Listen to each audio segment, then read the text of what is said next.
অনেক দিন ধরেই এই মোল্ডেড ক্লে দিয়ে কিছু একটা বানাবো বলে ভাবছিলাম, তাই আর দেরি না করে ছটপট গিয়ে বাজার থেকে কিনে আনলাম এই মোল্ডেড ক্লেটি। আজ আমি বানাবো মোল্ডেড ক্লে দিয়ে একটি চুড়ি, যা আজকাল চুড়িগুলি অনেক দেখতে পাওয়া যায় মেলায় কিংবা বিভিন্ন কসমেটিকের দোকানে। আমি সেই রকমই একটি চুড়ি বানানোর চেষ্টা করলাম। সর্বপ্রথম তোমাদেরকে জানিয়ে দিই, এই মোল্ডেড ক্লের মধ্যে থাকা দুটি পার্ট, অর্থাৎ একটি হার্ডেনার ও একটি রিসিন, এই দুটিকে মিক্সিং করার পর যে হোয়াইট কালারের অংশটি আসবে সেটা দিয়েই আমি চুড়ি বানানোর কাজটি শুরু করব।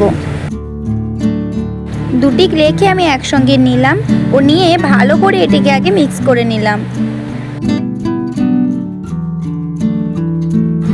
আমার এই সার্কেলটি তৈরি হয়ে গেছে। এখন এটি দেখতে ঠিক অনেকটা এরকম লাগছে।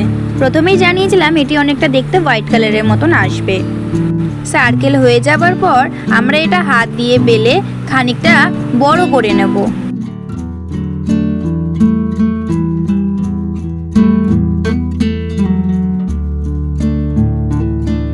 ও সর্বশেষে এটি দুটি প্রান্ত একসঙ্গে আমরা অ্যাটাচ করে দেবো এবং এর মধ্যে কিছু ডিজাইনকে আমরা অ্যাটাচ করার জন্য কিছু ছোট ছোট সার্কেল বানিয়ে দেন ফুলের পাপড়ি বানানোর জন্য হালকা করে প্রেস করে আমরা এটিকে পাতার ন্যায় করে নিলাম।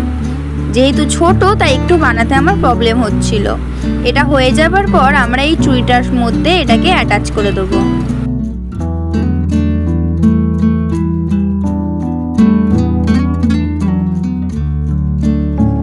তোমরাই জানিও এটি দেখতে কিরকম হয়েছে এবং এর কালার নিয়ে আসবো একটা নেক্সট ভিডিওতে।